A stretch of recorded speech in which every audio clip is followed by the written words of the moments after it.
Millions of millions saw the apple fall, but only Newton asked why. This legendary quote by Bernard Baruch is a very important observation, not only in terms of reminding us of the importance of theories we obtain by asking why and how questions in science, but also in terms of pointing out Newton's extraordinary genius. After something is discovered, when we look back, that discovery may seem very obvious. It is not so obvious until someone comes up with that idea and makes it real. The same applies to gravity. The apple is falling. In fact, if you do not question it, if you act as if the answer to everything is already known, there is no need for explanation. In other words, questioning a falling apple. Noticing the law of nature is an event in itself. But let's say you are sensitive enough to what is happening around you to notice it. But why does it fall? How does it fall? When an apple falls from a tree branch, it falls to the ground. But why doesn't the moon fall? If we threw the apple fast enough, would it settle into orbit like the moon? Being able to explain this is a completely different event, and this is where the real science begins. Science does not mean making idle observations or collecting data. It ends with being able to explain the data and observation. And those who shed light on the deepest secrets of the universe are those who are most willing to explain them and spend years on this path. That's why I'm going to tell you a little bit about Newton today. We'll try to get inside the mind of this strange genius and look at both what he achieved and his dark side, his occult inner world, and the important events that developed his character. I hope it will be interesting to see how such an iconic scientific figure had strange obsessions that you never expected. If you're ready, let's get started. Newton was born on Christmas Eve in 1642, specifically on December the 25th. However, England had not yet adopted the new calendar that much of Europe was using, which means that according to that calendar, he was actually born on January 4th, 1643.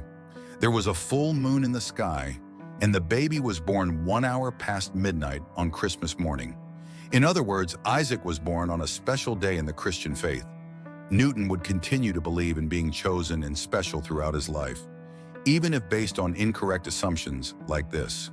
Newton's childhood was troubled. He was born prematurely and was quite small.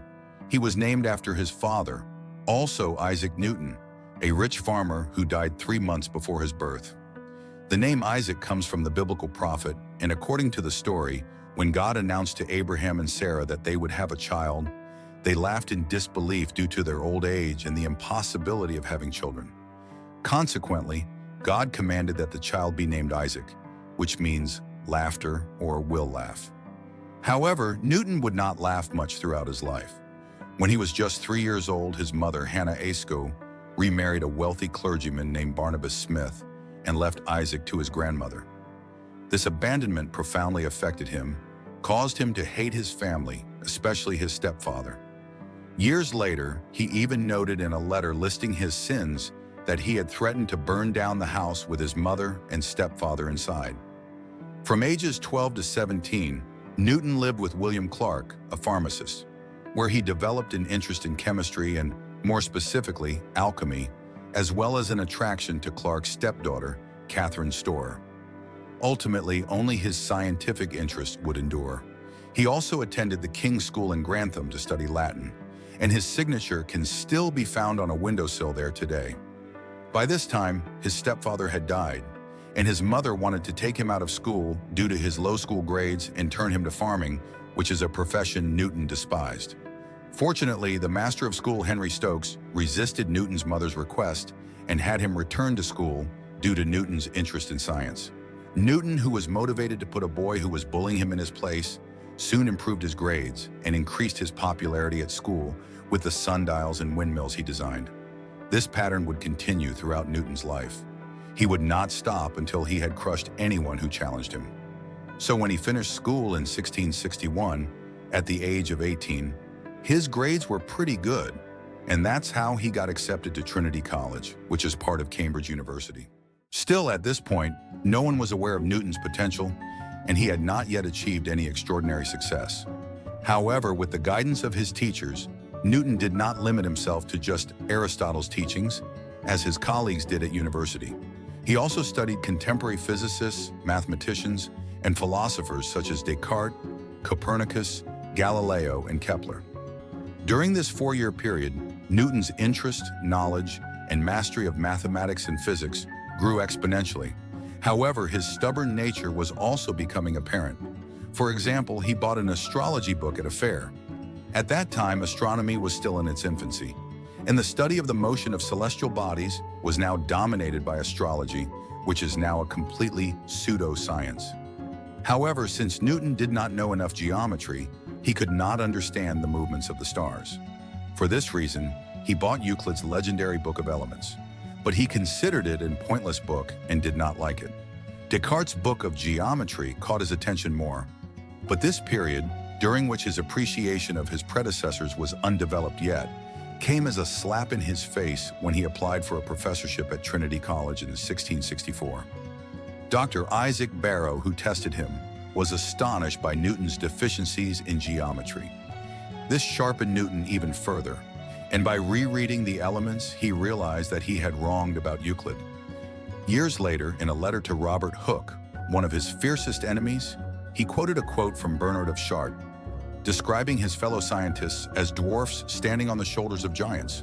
This saying was later popularized as, "If I have seen further, it is by standing on the shoulders of giants."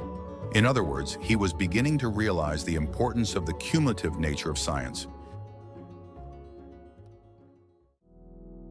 During this period, he continued to develop himself rapidly, especially his interest in optics, in other words, the science of light, was growing. He spent his days thinking about light, conducting experiments, and examining their results. But in the meantime, a ruthless enemy was at the door: the Black Death epidemic that ravaged London in 1665. Due to the social distancing measures taken due to the epidemic, Trinity College was closed and Newton returned to his home in Woolsthorpe. There was also an apple tree in the garden of that house, and that apple tree would change everything. No reliable source says that the apple fell on Newton's head. There are even those who question whether the apple's fall inspired Newton. But indeed, Newton had mentioned this event in his own lectures too. Why did the apple fall vertically to the center of the earth and not fly sideways or upwards? According to Newton, the reason for this was that there was a gravitational force in nature. This force was not on or next to the objects, but at their center. Accordingly, it had to be related to the mass of the object. Also, this force was not infinite. It decreased as it moved away from the object. Newton had thought about these things even then, but it would take him 20 years to turn it into a fully developed theory. Newton also thought that this gravitational force was not only related to the Earth and the apple. All objects in the sky must have exhibited this force, and this could explain the motion of astronomical objects. But there was a small problem. The mathematics developed up until that time was not sufficient to explain these motions. Newton did what a scientific giant would do, and invented calculus. Yes, the mathematics that we are taught in the first year of university and that our entire civilization is based on, he developed it from scratch so that he could explain his problem mathematically. After doing all this, he was only 26 years old. His works between the years 1664 to 1667 would be known as Anni Mirabilis, or the miracle years. This term would be used once again 240 years later. For the year 1905 of Albert Einstein, who published 4 articles in 1 year that changed our perspective on space-time, mass, and energy.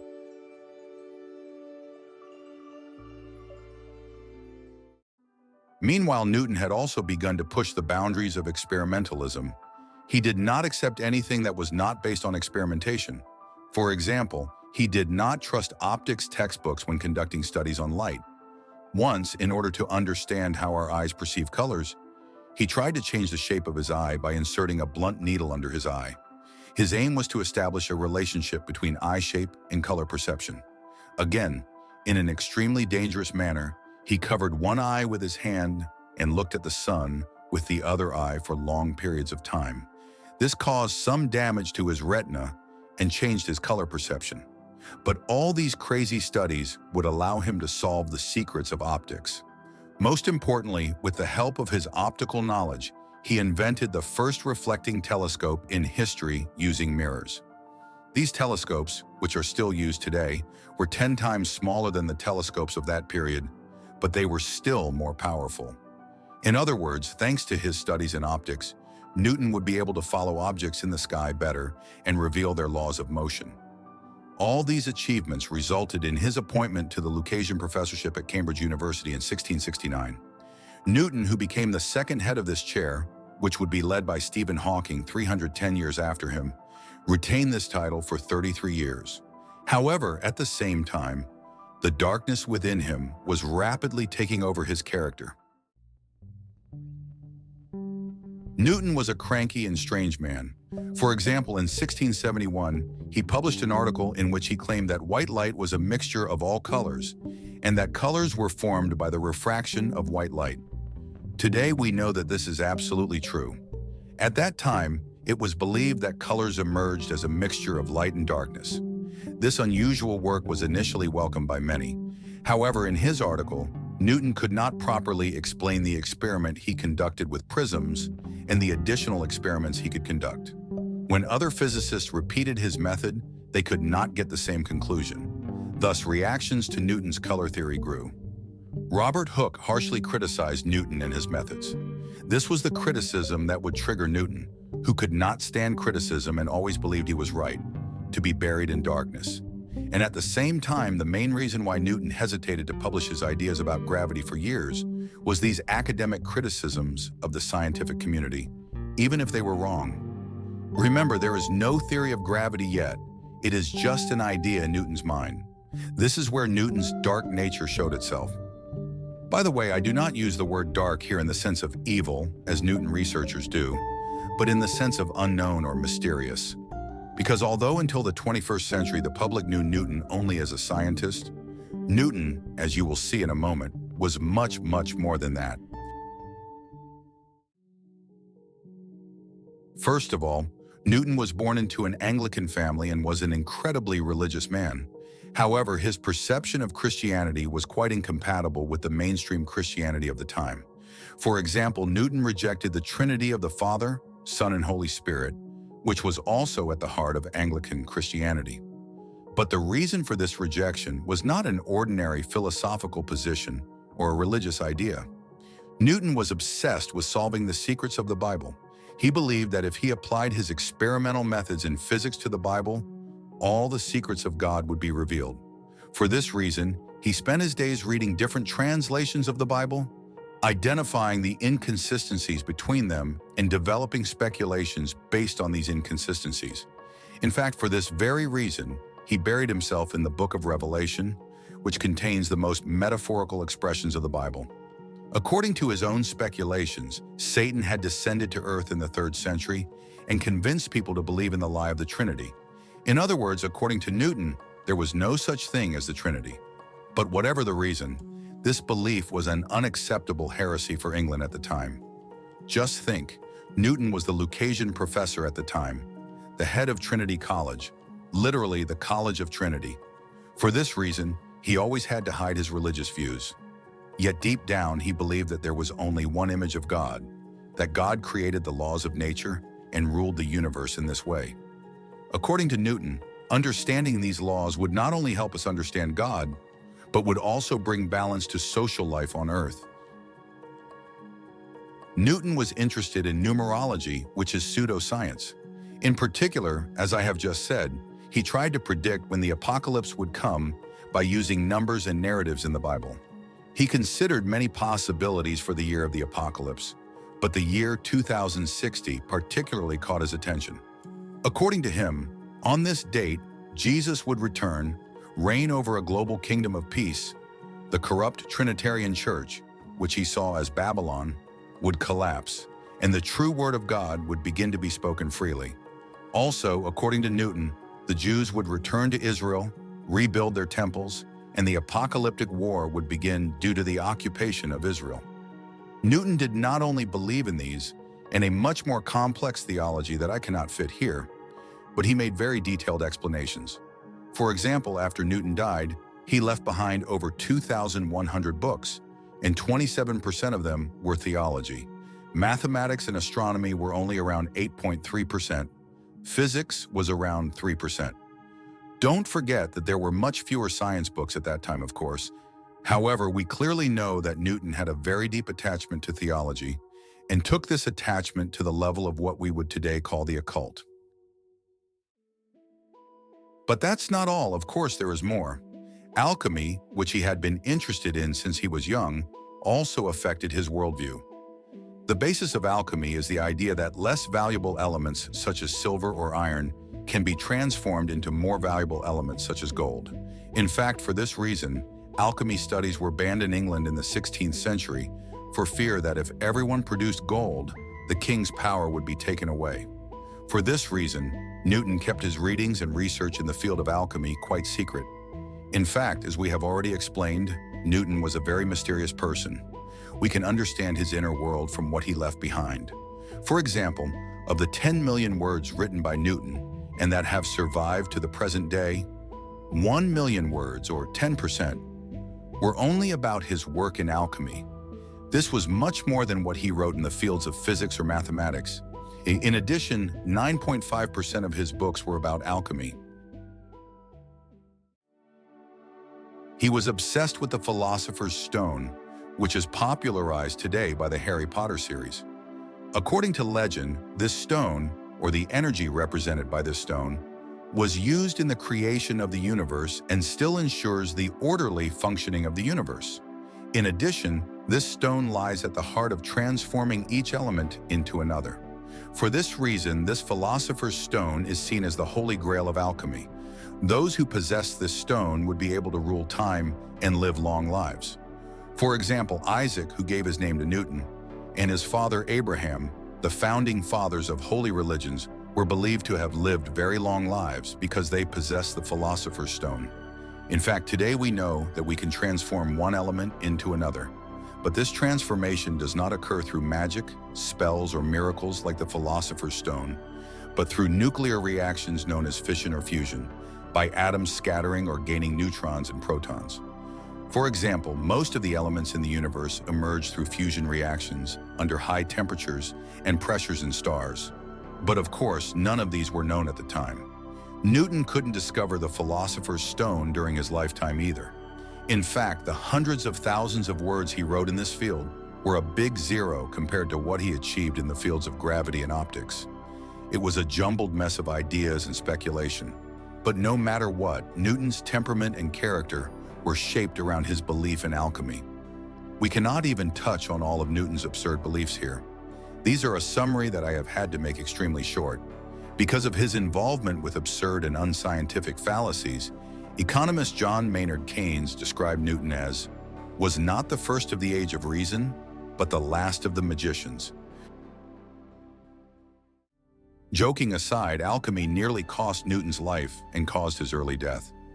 While pursuing the tale of the Philosopher's Stone and his dream of transforming elements into one another through alchemy, he conducted many unsuccessful experiments with toxic elements such as mercury, lead, and sulfur. It is thought that he unknowingly suffered from mercury or lead poisoning during this time. So much so that at one point he began to experience serious mental problems and even came to the brink of death. Newton was gradually realizing that he was losing control. He had wasted his years trying to discover the secrets of alchemy and theology and had not made the slightest progress. And now his biggest worry was that despite his genius, which he was sure he had, he would be forgotten in the dusty pages of history. If astronomer Edmund Halley had not visited him in 1684, perhaps Newton would have really lost his mind and disappeared. Halley came to Newton to ask why the orbits of the planets were ellipses and not circles. Many mathematicians at the time had pondered this but couldn't find the answer. Halley believed that Newton could figure it out. Fortunately, Newton, who had managed to shake off his occult obsessions, chose to heed the call of science and returned to his work on gravity. Another concern here was the threat that someone else would discover the dynamics of the law of gravity that he had discovered years before. Partly because of these concerns and partly because of a mathematics article published in the same year, he was shaken and came to his senses.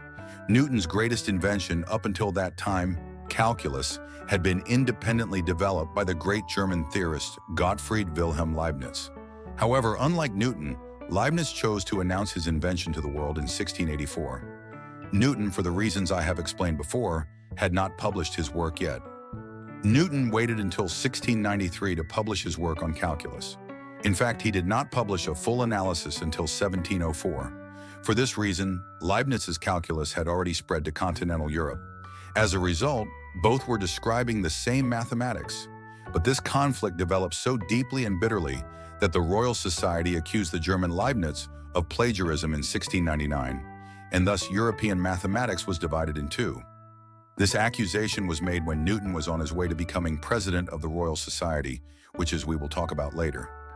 A committee was convened, probably at Newton's request, to examine the work of Leibniz and Newton, and in 1712 they concluded that Newton was the father of calculus. Leibniz's defense was not even listened. For these reasons, both sides hated each other, and in 1715, Leibniz proposed to solve a new problem to see which of the two approaches was superior. But at that point, Newton believed his opponent was an idiot and did not care much for the challenge. The problem given to him was not very well posed anyway, so Leibniz's method prevailed, but it did not attract much attention. When Leibniz died a year later, the fight ended on its own. Today it is accepted that these two invented calculus independently of each other. Newton, who chose to get back on the path to scientific revolutions, wrote his world-famous masterpiece, Mathematical Principles of Natural Philosophy, or Philosophia Naturalis Principia Mathematica, in Latin in 1687, at the age of 44, after 20 years of effort.